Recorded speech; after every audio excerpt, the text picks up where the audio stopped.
Hello, you're welcome to my today's video, and my name is Frances Brown, and I want to talk about the boy child. I'm a teen coach and a secondary school teacher, so I have experience relating with those children in school. I'm also a parent, so I have boys in my house, though they are not yet teenagers. But because of the kind of teaching that I offer, I have teenage boys like 13, 12, 14, 15, 16, 17. Some of them are even 18. They are still secondary school students.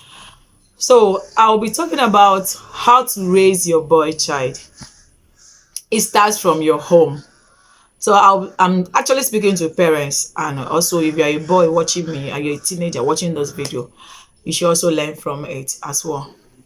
There are three major things or three major parts in which you can raise your boy. Number one, raising your boy for today, raising your boy for tomorrow, and raising your boy for eternity. And I'm going to explain these three steps. Number one, in raising our boy child, recently we celebrated the boy child, International Boy Child Day. And actually, I celebrated my sons, yes, because it's not easy.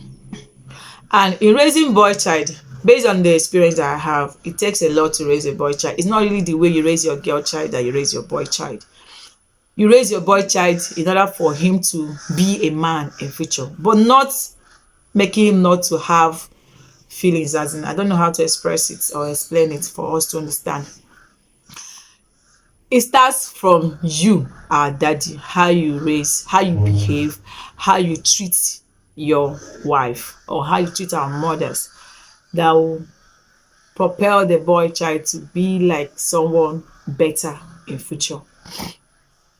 You know, we have our boys, we celebrated them, and most times the worst part of it, if that child is the only son, they have the tendency of being spoiled by our mothers, because in your mind, African culture, this is your seat. According to how they talk am, na your seat, as in this that boy that makes it you being relevant in your husband's house. Because of that, you pamper the child, not knowing that you are spoiling the child for another woman to meet tomorrow.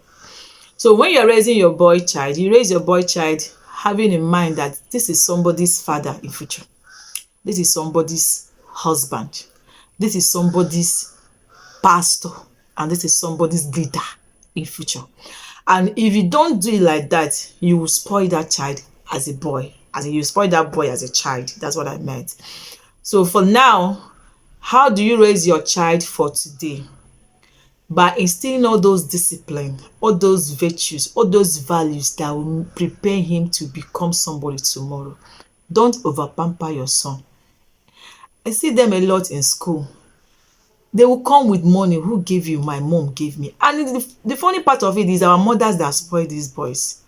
Yes, I understand the relationship between boys and their mothers. I have such. But you also have to bear in mind that you don't need to spoil this child for another person. That is, you need to raise that your son to be relevant today as a boy. Give him responsibility. Let him know that for every actions that he is putting on, there's a consequences for it.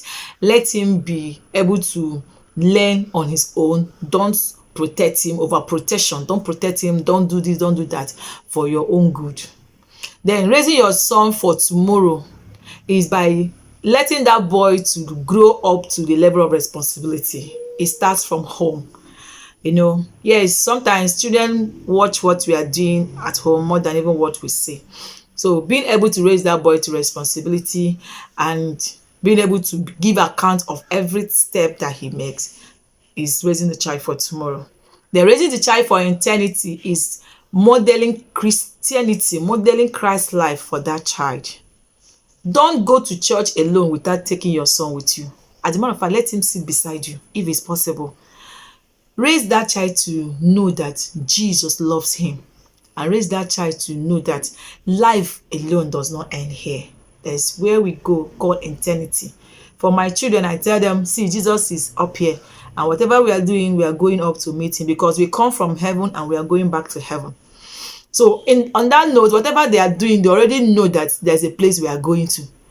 That is called eternity, because for them, that is the only way I can explain to them. But if you already have a teenage son, you can explain to the child plainly that this art you are doing, this is where it's going to lead you to, and this is where it's going to lead you to. So this is the path I want you to follow. The Bible says, raise a child in the way he should go, and when he is old, thank God you say he, when he is old, he will not depart from it. So it's better for us to raise our boy child now, for them not to be headache for us tomorrow, and let them not be headache for that wife that they will marry tomorrow. Because every child that you refuse to raise to be responsible now, today, will become a problem tomorrow for you and for the wife and for the generation that he is representing. So if you are watching this video, I don't want to make this video too long. If you're watching this video and you have boys in your house, kudos, congratulations, but know that you have a lot of work to do. And my prayer for every mothers that have boys in their house, let God give you the grace to raise them well. And even if you don't have, God will give you the one that will not give you headache. Because I see them a lot on the road, and I bleed in my heart. I cry. I say, these are people's sons that they've already made plans for, and God will help you to raise them in a way that they will not be the headache for you today, and they will not be a headache for another woman outside there that will come into their life tomorrow, and they will not be a headache to God, their creator, in eternity, so that they, at the end of everything they are doing, they will make heaven. They will make their eternity. There is heaven. To me, I believe in heaven and hell.